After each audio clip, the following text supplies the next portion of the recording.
What happens when the people you elected simply vanish? Not for a weekend, not for a vacation, but for nearly half a year.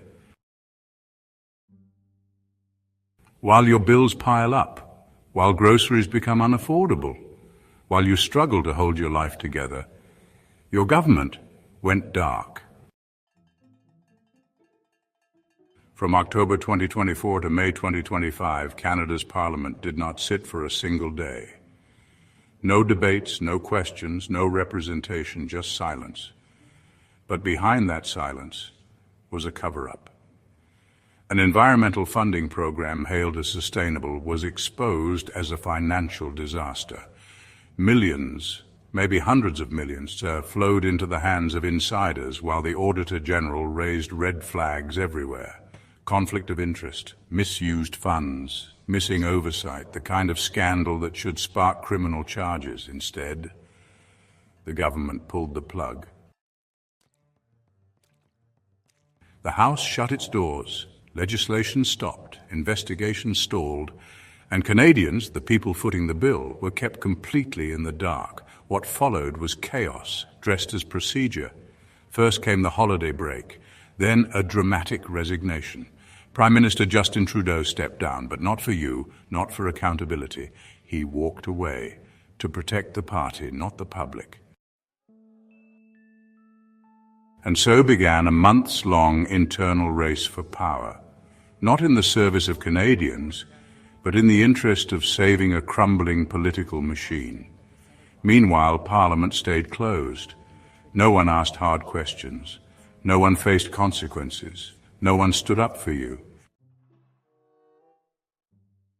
And when they finally returned, 4 weeks, just 4, then another 3-month break, summer vacation, let that sink in. 455 days passed, and Parliament worked just 73. Now think about what they got for that. The base salary for an MP was raised again on April 1st, 2025, bringing it to $203,100. But with travel, housing and other perks, taxpayers are shelling out over $320,000 per MP every year. Over that 455-day stretch, each MP cost you about above $500,000. And for what? For a few weeks of symbolic appearances, a few staged performances, and silence when it mattered most. Each day they bothered to show up, it cost $7,700 per MP, and those are just the base numbers. Cabinet ministers, party leaders, they get even more. And yet, while politicians stuffed their calendars with leadership debates and backroom deals, Canadians were left without a voice, without a choice, without representation. They pointed fingers south, told you to fear a man with loud speeches and gold-plated buildings.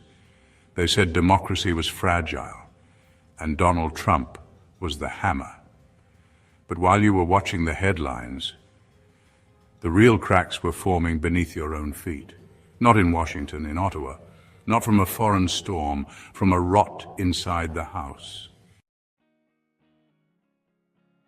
This wasn't leadership, it was theater. Scandals weren't solved. They were swept under layers of bureaucracy and redacted ink. Parliament didn't debate, it disappeared. And public servants stopped serving the public altogether. Behind every closed door, power was being protected, not earned. This isn't a government that works for you, it's a machine that runs on secrecy. It rewards silence and punishes anyone who dares ask, where did the money go? This isn't about budgets or balance sheets anymore, it's about something deeper, trust. And every day they stay silent, another thread unravels. What we're watching now isn't a democracy slipping, it's one being slowly erased behind smiles, slogans, and staged presses. You pay, they vanish. You ask, they deflect. You hope, they spin. What do you call that? Some call it corruption, some call it betrayal. But here in Canada, we just call it business as usual.